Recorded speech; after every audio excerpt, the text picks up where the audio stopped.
My name is John George. You are in Northwest Detroit, known as the Old Redford section of the city. I've lived in this neighborhood actually 66 years, and 36 years ago I got together with two neighbors, Albert Mack and Felix Wright, and we just started sweeping up glass and picking up trash and boarding up abandoned homes and working to stabilize our communities. And we know the value of clean, decent, affordable housing.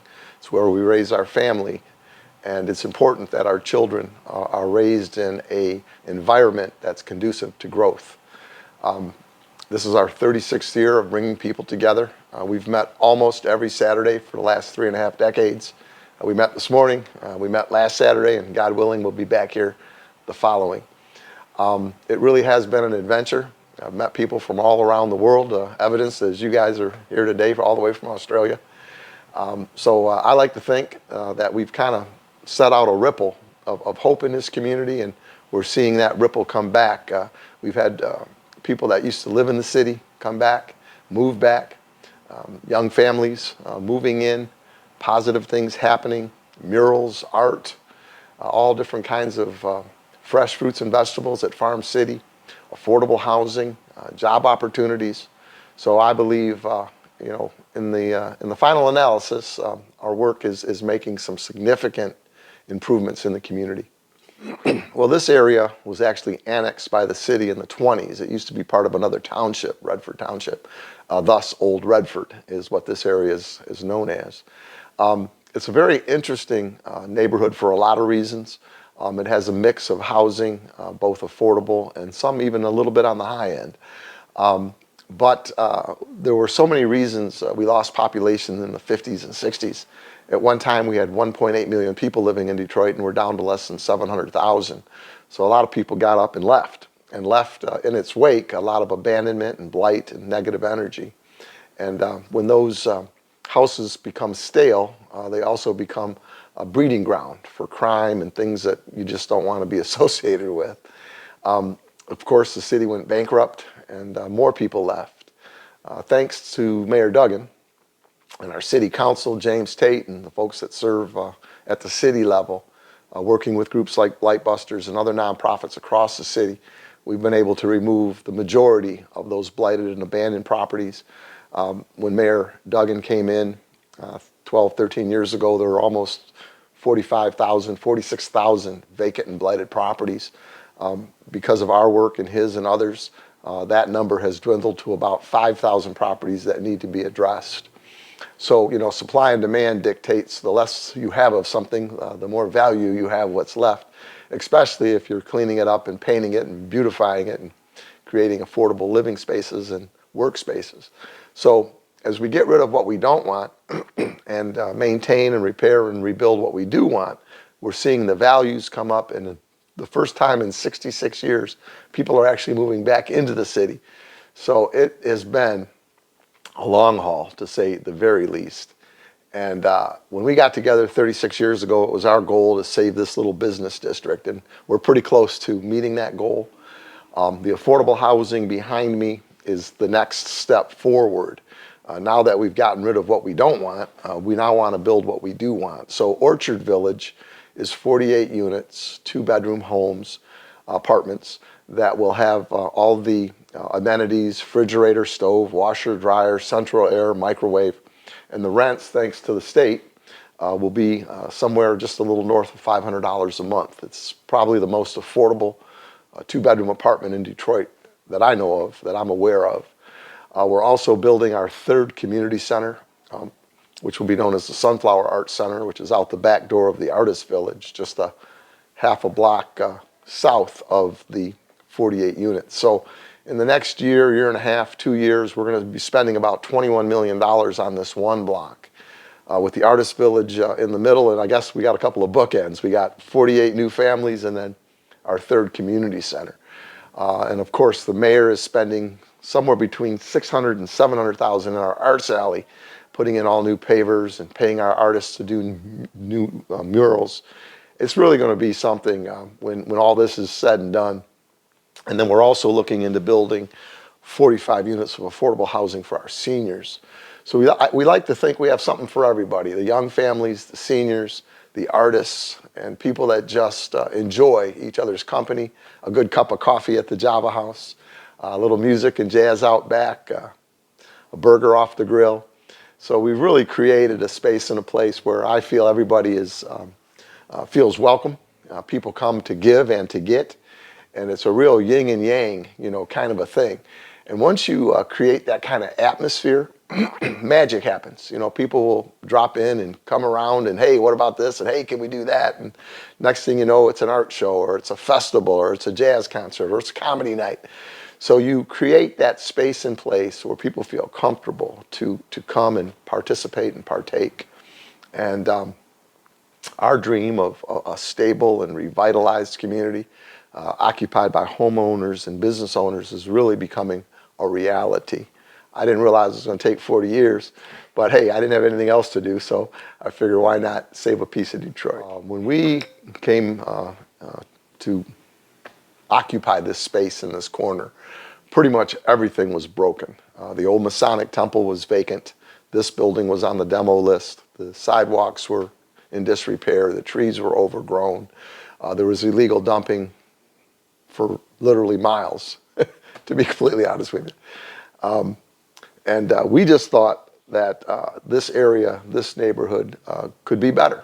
So we started cleaning and fixing things that weren't even ours, to be completely honest with you. We've spent hundreds of thousands of dollars throwing away other people's garbage.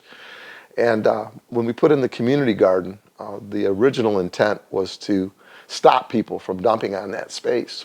But then it kind of took on a life of its own. Maria came up and joined the effort with others. And now Farm City Detroit is really you saw it, it's really an incredible space, and everything we grow, we give away. And so it's really a combination of, fresh fruits and vegetables, volunteerism, teamwork, a cup of coffee, like I say, a burger off the grill. It's that space and place where people can come and participate on many different levels. So we literally started with a handful of gravel, to be completely honest with you. We had to, every square inch of this neighborhood, we had to fix. And on Orchard Street, just north of the Artist Village where we are today, when the crack epidemic hit in this community in the late 80s, it really started on Santa Clara and Orchard. And when the smoke cleared, literally, there were 14 abandoned, blighted, foreclosed structures. And we called the city about it repeatedly. And they were in such disrepair themselves, with the finances not being where they should be, because we lost so many people, and there weren't the tax dollars there. They had, basically fires going on all over the place. So it was either leave or do something about it. And we decided to stick around. And like I said, Felix, Albert, and myself just got a shovel, a rake, a broom, a lawnmower, and we just went to work. And we've been baling shit ever since. But the good news is we're almost out of shit, and we're getting to the sugar. And we call it from blight to beauty. And you guys are seeing a lot of the beauty, and we're happy that we are where I'm tripping over these W's. I'm just glad that we are where we are now and not where we were then. It's really light years ahead of what we started with, and I'm glad that we did. I'm really excited about this next couple, 3 years as my time, as director here winds down, and we pass the baton to the younger generation. I just had a mantra that said that we would build it, buy it, and retire to it. And what I mean by that is, once it's built and up and running and financially stable, it can kind of be on cruise control, and I don't have to worry about everything. We'll have other people do that, and I just want to have a space and a place that I can enjoy in my older age, and continue to encourage others. Detroit, put the world on wheels. We were the arsenal of democracy in '45. We taught the world to dance with Motown. But my point is that Detroit has some serious legacy, and to see it fall as far as it fell from where it once was. In the 30s and 40s, we had more single homeowners here in Detroit than anywhere else in the country. And of course, as the automotives expanded, people would come up from the south and get a really great job, and they'd be able to afford a beautiful home and a car and a place to raise their family. And there's so many reasons why Detroit fell. You could blame racism, you could blame the mayor, the governor, the whoever. I've never played the blame game because that doesn't fix anything. My focus has always been on, okay, we know what's wrong. We pretty much know who did it, but now what do we do and how do we fix it? So yeah, you're right. You start with what's in front of you. Obviously, there were a lot of different battles to fight. You encourage others to participate and join. You have to sometimes use a little leverage and a little magic, if you will, to get people to see the vision. A lot of people thought I was, just nuts. What are you talking about? This city's done. And I've always said that Detroit will rebound and we will bounce back. I believe Detroit is literally on the front porch of the greatest urban comeback story in this nation's history. We were, at one point the pinnacle, and we literally crashed and burned, and now we're rebuilding ourselves.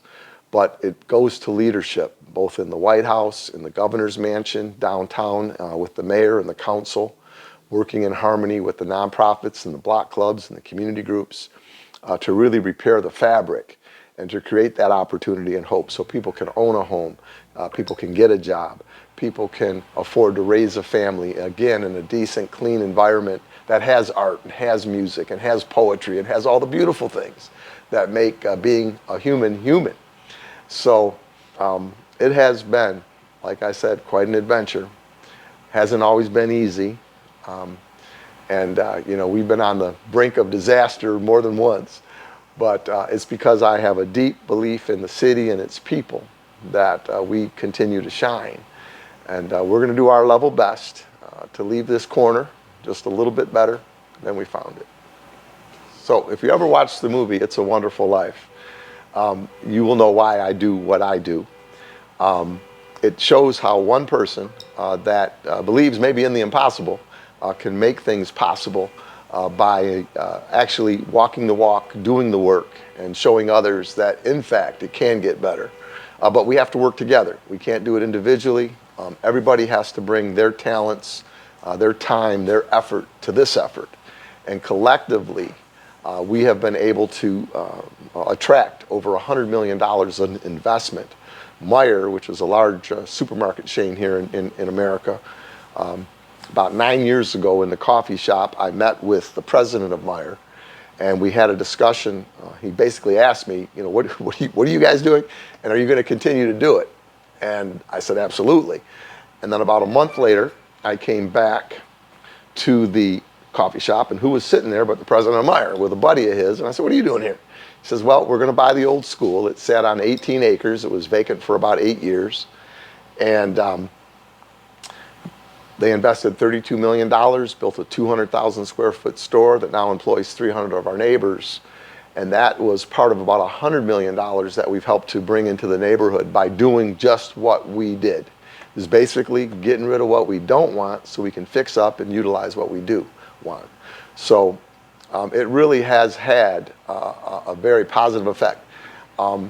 Like in the movie, if George Bailey would have killed himself, none of the positive things in that movie would have happened. And if I would have decided to walk away from this corner and from this city and from my neighbors, I really shudder to think what would or not be on this corner. I can assure you it wouldn't be pretty. So again, it was worth all the blood, the sweat, the tears, the turmoil, the sleepless nights, the headaches, the migraines. And along the way, we had a lot of people that would tell us, you're crazy, you're out of your mind, the city's never coming back. And I got to tell you, that was fuel. It was like, oh, what, you said we can't? So I want to thank those folks, the folks that didn't believe, the folks that caused me to harden my resolve. And we're